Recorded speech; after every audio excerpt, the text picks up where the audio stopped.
Bienvenidos al curso probatorio de ingreso. En esta unidad de biología, la unidad 3, hablaremos de la organización celular. Y para comenzar esta unidad, recordemos lo que es la célula. Es la unidad más pequeña que puede llevar a cabo las actividades asociadas con la vida. Y está compuesta por agua, sales, hidratos de carbono, lípidos, proteínas y ácidos nucleicos. Recordemos también que la información genética está almacenada dentro de las moléculas de ADN que se encuentran dentro de la célula. Y por otro lado, la célula convierte la energía que la utiliza para varias actividades. La teoría celular habla de postulados gracias a estos científicos que lo habían estudiado en la época de los 1800 aproximadamente, en donde hablan de la teoría celular y en resumen dicen en esta teoría que la célula es la unidad básica funcional y que provienen de células preexistentes. Resumiendo, las células son unidades de organización y funciones básicas de la vida en todos los organismos.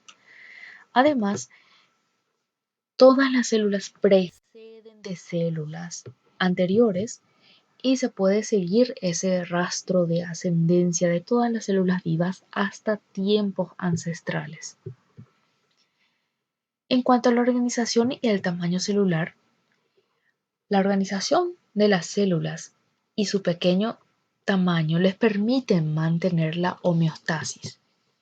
Las células constantemente están experimentando cambios de pH, de sal, de temperatura y entonces se deben mantener las condiciones internas para un buen funcionamiento biológico. En cuanto al tamaño celular, las células son bastante pequeñas para mantener la homeostasis y crecer, entonces para determinar el tamaño celular, que sería la relación entre la membrana plasmática y su volumen, y el tamaño y la forma de las células están relacionadas con las funciones que realizan, porque existen algunas células que son bastante grandes comparando con otras. Y aquí vemos este ejemplo en esta figura en donde se puede observar. Se puede comparar en realidad el tamaño relativo desde el nivel químico, aquí como ejemplo vemos al átomo, hasta un organismo. Y aquí en esta figura podemos observar que desde el tamaño celular, desde el átomo hasta aproximadamente el óvulo humano, lo podemos observar a través de un microscopio electrónico. A simple vista no lo podemos observar. Ahora, con un microscopio óptico ya podemos observar ciertas bacterias hasta huevos, pero a simple vista ya podemos observar aquellas células que son de mayor tamaño.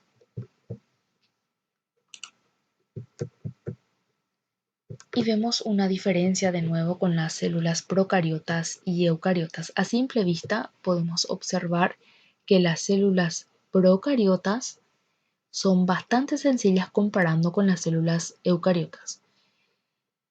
Entre las procariotas le tenemos a las bacterias y arqueas y todos los demás organismos son eucariotas. Iniciamos con los procariotas. Vemos aquí la estructura como ejemplo y principalmente una de las diferencias con las células eucariotas es su ADN. Su ADN no está encerrado dentro del núcleo. Y la membrana plasmática también está presente, que delimita el contenido de la célula. También está presente en células procariotas. Y para que puedan permitirle la locomoción a ellos, entonces tienen pelos o flagelos. Además contienen ribosomas, ARN, proteínas y como gránulos de almacenamiento, glucógeno, lípidos, compuestos fosfatados. En cuanto a las células eucariotas, una gran diferencia es el núcleo prominente que contiene el ADN, además del citoplasma, lo que sería lo que queda fuera dentro del núcleo. Y vemos aquí en este pequeño ejemplo en donde se observa una membrana externa y una membrana interna.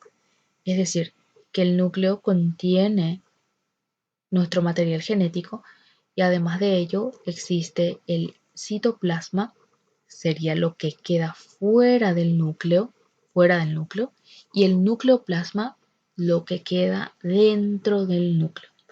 Entonces, haciendo un zoom, lo que sería el núcleo, vamos a esta imagen y vemos aquí que internamente se encuentra el nucleoplasma, todo lo que queda dentro del núcleo. Entonces, una célula eucariota tenemos aquí, todo lo que queda fuera del núcleo se denomina citoplasma y lo que queda dentro del núcleo es nucleoplasma. Ampliando esto sería esta imagen del núcleo. Además de ello, hablamos del citosol, que sería un líquido que compone el citoplasma, donde están suspendidos diversos organelos. El citoplasma, ¿a qué le va a incluir? Al citosol y a los organelos. Vemos aquí entonces de nuevo nuestra célula eucariota. El citosol sería este líquido que se encuentra aquí fuera del núcleo y aquí están suspendidos los diversos organelos. El citoplasma incluye entonces al citosol y a los organelos.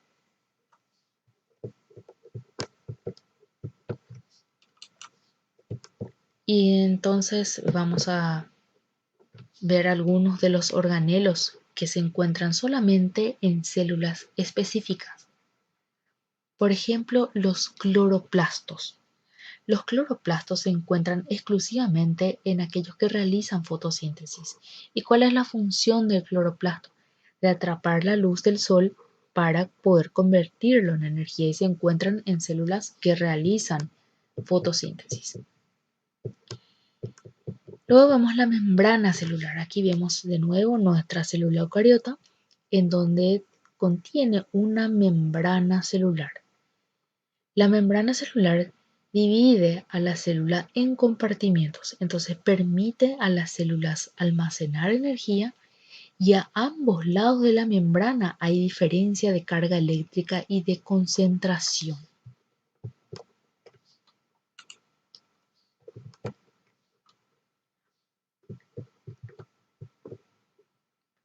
Continuando con las membranas celulares, también existe un gradiente electroquímico, que sería la diferencia de cargas de ambos lados de la membrana.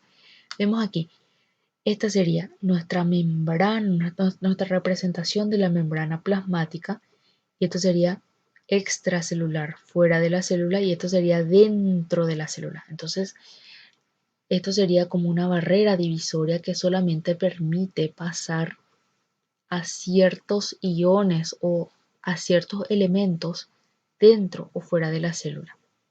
Entonces aquí hay un gradiente electroquímico. ¿Por qué? Porque hay una diferencia de cargas eléctricas de ambos lados de la membrana.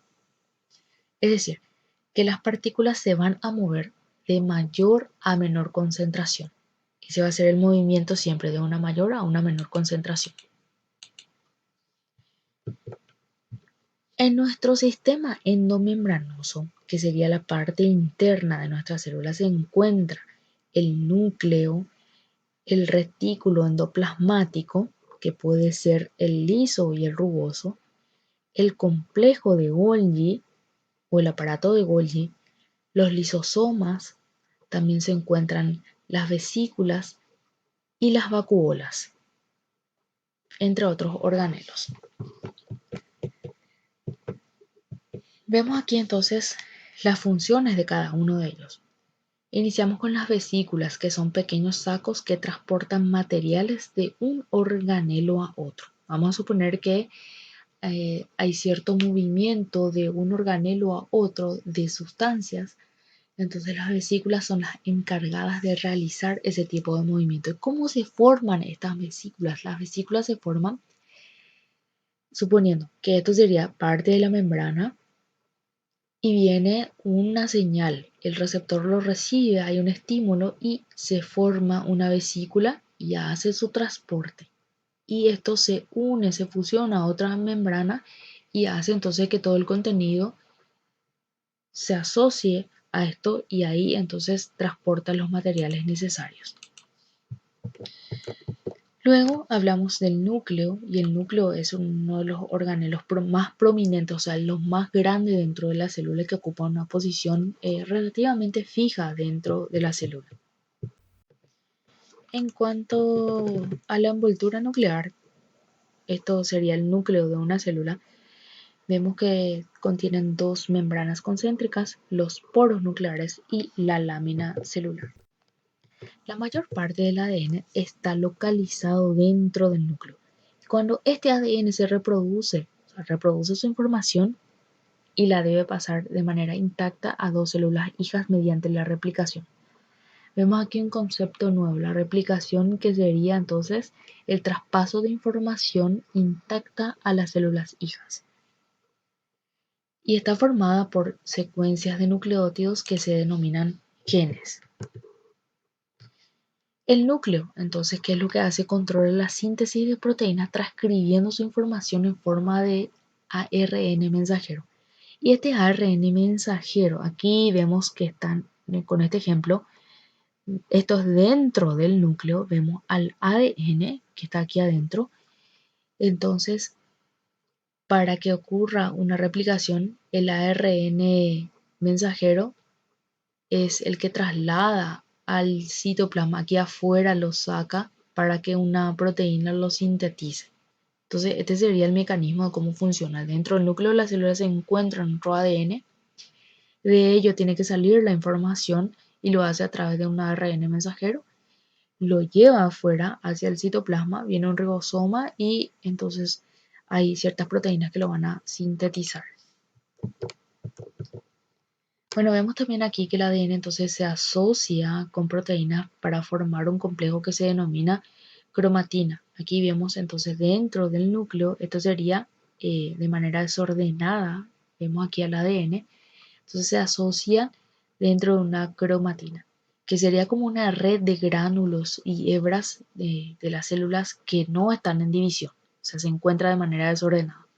Pero si esto se llega a ordenar o a estirar de una manera, por decirlo, vamos a ver al ADN con esta estructura.